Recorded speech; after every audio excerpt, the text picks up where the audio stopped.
আসসালামু আলাইকুম। সুপ্রিয় মৎস্য খামারের ভাই বন্ধুরা, যারা দেশি জাতীয় গুলশা ও ট্যাংরা মাছের পোনা চাষ করতে চান তারা মূলত এই ভিডিওটা।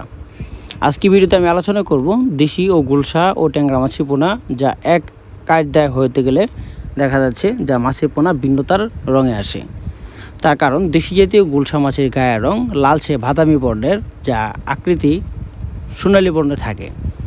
আর দেশি জাতীয় ট্যাংরা মাছের কালার দেখা যাচ্ছে লেজের উপরে যে কান্তার সাইডে আছে যা তিলের মতো দাগ থাকে, যা কালো রঙের দেশি জাতীয় গুলশা বা ট্যাংরা মাছের পোনা এগুলো বলে থাকে। তো দেশি জাতীয় গুলশা মাছ চাষের জন্য বা দেশি জাতীয় ট্যাংরা মাছ চাষের জন্য লক্ষ্য হলো পুকুর ছোটো হোক বা বড় হোক তা কিন্তু প্রশ্ন নেই। প্রশ্ন হলো যেন পুকুরে 4 থেকে 5 ঘন্টা রোদ পড়তে পারে, বিশেষ করে এমন একটা পুকুর নির্বাচন করতে হবে। তার থেকে আরও ভালো কথা হলো যে দেশি জাতীয় গুলশা বা ট্যাংরা মাছের পোনা একক চাষের থেকে মিশ্র চাষে ব্যাপক টাকা লাভ রয়েছে। এখন বলতে পারেন কীভাবে? দেশি জাতীয় গুলশা মাছ এককের ক্ষেত্রে দেখা যাচ্ছে মাছ গা জাতীয় বা অন্যান্য রোগ হতে পারে, বা দেশি জাতীয় ট্যাংরা মাছের ক্ষেত্রে এরকম রোগ হওয়ার সম্ভাবনা নেই।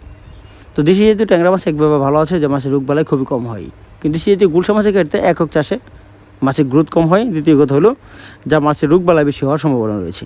কিন্তু হ্যাঁ, তা করতে হবে দেশি জাতীয় গুলশা বা ট্যাংরা মাছের সাথে মিশ্র পদ্ধতি কিছু মাছ চাষ করতে হবে।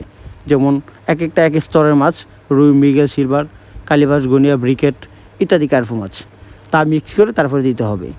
যেমন এককের হার যদি গুলশা বা ট্যাংরা মাছের পোনা বেশি হয়, সেক্ষেত্রে প্রতি শতাংশে 500 থেকে 600, 700 করে, 1000 থেকে 1200 করে চাষ করা যায় একক যদি হয়।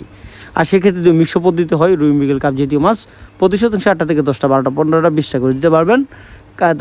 দেশি জাতীয় গুলশা বা ট্যাংরা মাছের পোনা প্রতি শতাংশে 300, 400, 500 করে প্রতি শতাংশে দিতে পারবেন।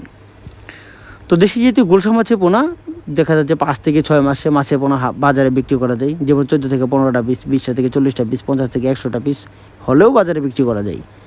মোটামুটি বাজারে একটা চাহিদা থাকে, যেমন 500 থেকে 600 টাকা, 400, 500, 300 টাকা কেজি হিসেবে এই মাছগুলো বিক্রি করা হয়। কিন্তু তার পাশাপাশি যদি 20টা কেজি হয়, সেক্ষেত্রে বাজারে ভালো দাম পাওয়া যায়। আর যদি একটু ছোটো থাকে, সেক্ষেত্রে বাজারে কম দামও পাওয়া যায়। তো মূলত এই মাছগুলো যা নদীর মাছের পোনা, এটা অনেক আগে থেকে মানুষই চিনে। যেমন গুলশা বা ট্যাংরা মাছের পোনা অনেক আকৃতি থেকে অনেক ভিন্নতর মাছের পোনা। তো দেশি জাতীয় গুলশা বা ট্যাংরা মাছের পোনা কীভাবে চাষে ও সকল তথ্য পরামর্শ যদি জানতে হয় বা জেনে নিতে চান, তাহলে আমাদের স্ক্রিনে নাম্বার রয়েছে। সকল ধরনের মাছের পোনা ক্রয় করতে হলে যোগাযোগ করতে পারেন। ধন্যবাদ। আসসালামু আলাইকুম।